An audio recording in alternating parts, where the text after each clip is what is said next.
The mahogany walls of grandfather's study seemed to close in as my Uncle David's face turned an alarming shade of purple. "This is impossible," he shouted, waving the will like a flag of protest. "She must have manipulated him. She's nothing but a gold digger."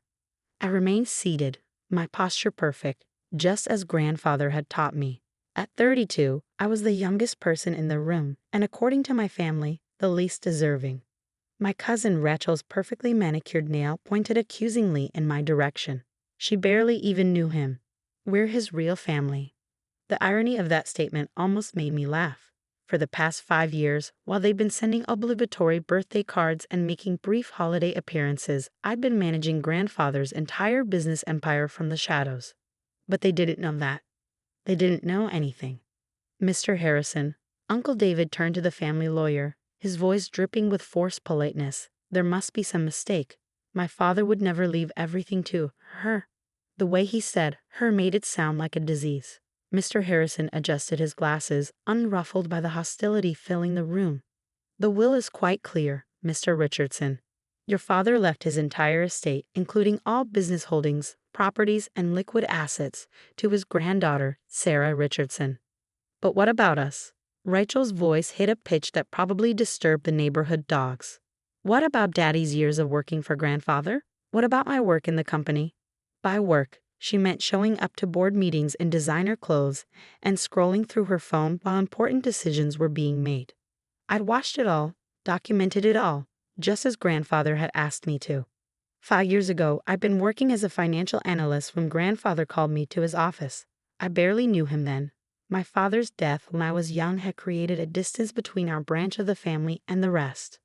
But grandfather had been watching me, following my career from afar. "Sarah," he'd said, his voice strong despite his age, "I need someone I can trust. Someone with both the skills and the integrity to protect what I've built."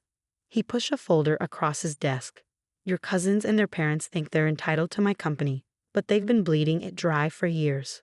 The folder contained proof of embezzlement, fake expense reports, and shadow companies set up to siphon money from the main business. Uncle David had stolen millions. Rachel had been selling company secrets to competitors. The evidence was damning, but grandfather hadn't wanted to destroy his family's reputation. Instead, he created a plan. I would work beside him, learning every aspect of his $89 million empire while appearing to be nothing more than his personal assistant.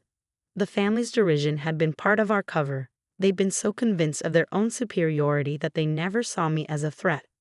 "The will can't be legal," Uncle David was saying now, pacing the study like a caged animal. "She coerced him. He was sick, vulnerable." "Actually," Mr. Harrison interrupted, "your father had the will drawn up 3 years ago, when he was in perfect health. He also left this video." My heart tightened. I hadn't known about the video. The large screen on the study wall flickered to life, and there was grandfather, sitting in this very room, looking strong and sharp in his signature charcoal suit. "If you're watching this," he began, "then I'm gone, and my decision has probably caused quite an uproar." His eyes seemed to pierce through the screen. "David, Rachel, all of you who think you deserve my legacy, you had every chance to prove yourselves worthy of it. Instead, you chose to steal from me, to betray my trust." The color drained from Uncle David's face. Sarah was the only one who showed true integrity, the only one who earned her place. And while you've been dismissing her as a gold digger, she's been running my company better than any of you ever could. Rachel collapsed into an armchair, her designer dress crumpling. "The proof of your misconduct is in a sealed envelope with my lawyer. Sarah has my blessing to use it as she sees fit." Grandfather's image leaned forward. "She is not just my heir. She has been my CEO for the past 2 years. Everything you thought you knew about my empire was orchestrated by her." The silence in the room was deafening. "One last thing," grandfather's image smiled, the same smile I'd inherited. "Sarah, my dear, give them hell." The screen went dark. I stood smoothing my skirt and opened my laptop. "Now then," I said, pulling up spreadsheets that documented years of theft and misconduct. "Shall we discuss the $2.8 million you stole through your fake consulting company, Uncle David? Or would you prefer to start with the confidential designs Rachel sold to our competitors?" "You can't prove anything," Uncle David sputtered, but his hands were shaking. "I played the recording I'd made 3 months ago. his voice clearly outlining a scheme to embezzle company funds. Rachel began to cry, mascara creating black rivers down her cheeks. "Here's how this will work," I said, my voice calm and controlled. "You have two choices. Option 1. You sign these papers, relinquishing all claims to grandfather's estate and agreeing to pay back what you've stolen. You'll also sign ironclad NDAs. In return, I don't press charges or release the evidence to the board." And option 2, Rachel whispered, "I destroy you." I met each of their eyes in turn. Legally, financially, and socially, everything you've done becomes public record. Your reputations, your futures, gone. Uncle David lunged forward, his face contorted with rage. "You manipulative little." "Security," I called out softly. The study doors opened, and two large men in suits entered. I'd hired them months ago, anticipating this moment. "Please escort my uncle and cousin out," I said. "They have 24 hours to consider their options." As they were led away, Rachel's sobs echoing down the hallway, I sat in grandfather's chair, my chair now. Mr. Harrison gathered his papers, a slight smile on his face. "Your grandfather would be proud," he said quietly. I nodded, touching the small photo of grandfather I kept in my jacket pocket. The real work was just beginning. The company needed restructuring, the corrupt employees needed to be cleared out, and the family, well, they'd made their choices long ago. My phone buzzed. A message from Rachel. "You can't do this to us. We're family." I thought of all the times they'd excluded me, mocked me, dismissed me as the poor relation trying to curry favor with grandfather. I thought of the nights I'd worked late with him, learning, planning, protecting his legacy while they tried to steal it piece by piece. "Family?" I typed back. "No, Rachel. You're just people who made the mistake of underestimating me." I turned off my phone and opened my laptop. I had an empire to run. The next morning, I arrived at Richardson Global Headquarters at precisely 7 a.m., just as I have for the past 5 years.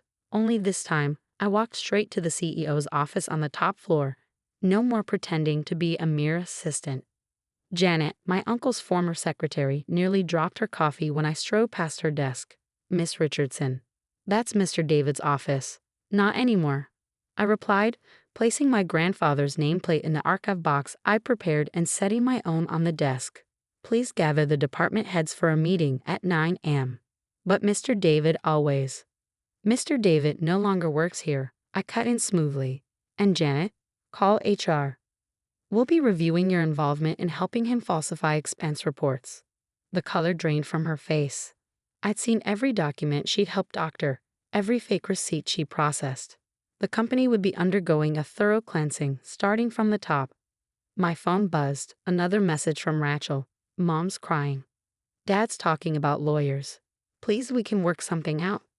I smiled, remembering all the times Rachel had snubbed me at family gatherings. "Remember cousin Sarah? The gold digger? She told anyone who would listen. She's just hanging around grandfather hoping for handouts." While she'd been spreading rumors, I'd been learning every aspect of the business. Grandfather had been a brilliant mentor, teaching me not just about business, but about human nature.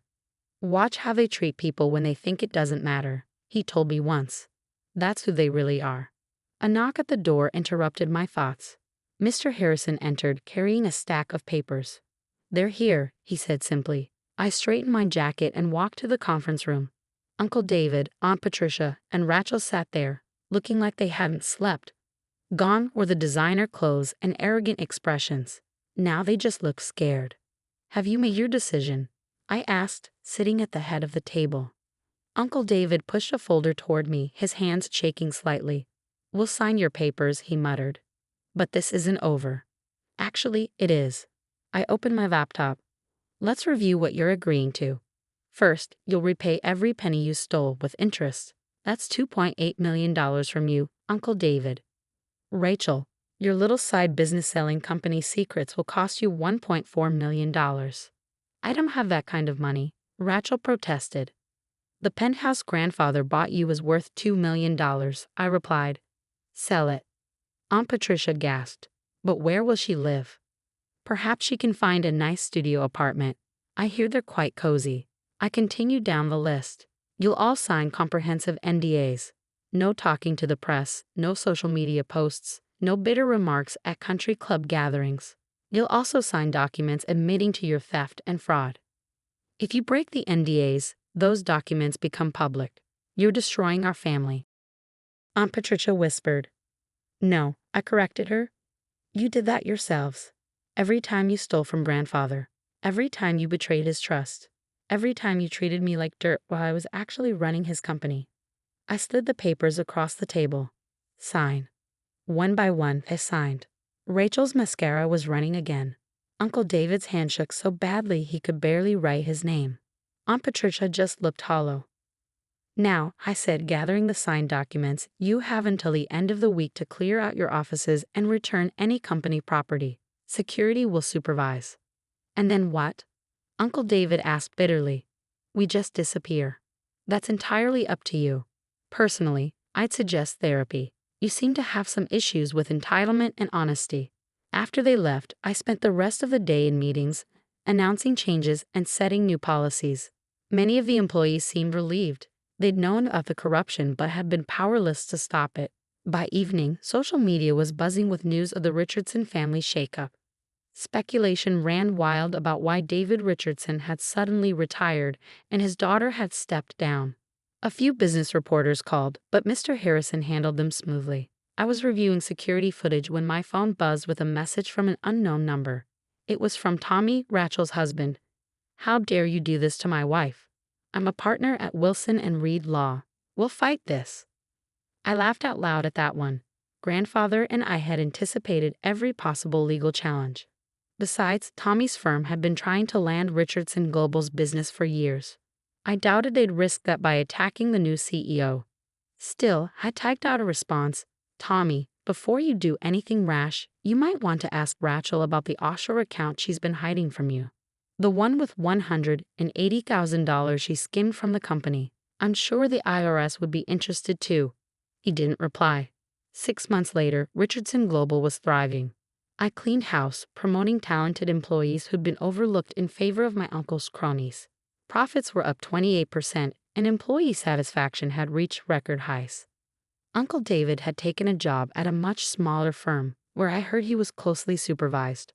Rachel had indeed sold her penthouse and moved to a smaller apartment. She'd started a lifestyle blog about living simply, trying to rebrand her downfall as a conscious choice. Aunt Patricia had thrown herself into charity work, though I noticed she now focused on organizations that didn't require handling money. I kept grandfather's photo on my desk, next to the small plaque he'd given me when I officially became CEO 2 years ago. It read, "Success is the best revenge, but integrity is the best legacy." 1 year to the day after the will reading, I received an invitation to a family wedding. A distant cousin was getting married. The invitation was probably sent out of obligation, but I decided to attend. The whispers started the moment I walked in. People who'd once snubbed me now rushed to shake my hand. Those who'd laughed at Rachel's gold digger comments couldn't compliment me fast enough. I spotted Uncle David across the room, looking older and smaller in his off-the-rack suit. Rachel was there too, wearing a dress that wasn't designer for the first time in her life. They both quickly found reasons to leave when I approached their group. "Sarah." It was my Aunt Mary, one of the few relatives who'd always been kind to me. "I heard about everything. David and Patricia. They're not the people I thought they were." I hugged her warmly. "Few people are, Aunt Mary. But some like you are better than we expect." Later during the reception, I overheard 2 elderly aunts gossiping. "Can you believe it? All this time we thought she was just hanging around the old man. But she was actually running everything. And David and Rachel, stealing all that money. Thank goodness Sarah caught them before they ruined the company completely." I smiled, sipping my champagne. Grandfather had taught me that revenge wasn't about destroying your enemies. It was about being so successful that their attempts to harm you became footnotes in your story. My phone buzzed. It was Mr. Harrison. "The Asian expansion is proceeding ahead of schedule. Board is thrilled. Your grandfather would be proud." I touched the small photo in my pocket, the same one I carried that day in his study when everything changed. But had it really changed, or had the truth simply come to light? Rachel caught my eye across the room, quickly looking away. She posted another blog entry yesterday about finding herself after leaving the corporate world. I had to admire her attempt to rewrite history, but then that's what people like them did. They tried to rewrite stories to make themselves the heroes, or at least the victims. They never realized that the real story was being written by the people they underestimated, the ones they dismissed, the ones they never saw coming. I left the wedding early. I had a board meeting in the morning. As I waited for my car, I overheard Rachel telling someone, "I just wasn't fulfilled in the corporate world. My blog about simple living is my real passion." I almost laughed. Even now, she couldn't admit the truth. But that was fine. She didn't need to admit it. Everyone knew. Success truly was the best revenge, but integrity was what let you sleep at night, what let you look in the mirror each morning and be proud of who you saw. Grandfather had taught me that, along with so many other lessons. And as I drove away from the wedding, leaving my former tormentors to their diminished lives, I smiled, knowing that his greatest legacy wasn't the money or the company. It was the truth that no one in that room would ever forget. Never underestimate the quiet ones. They might just be running everything.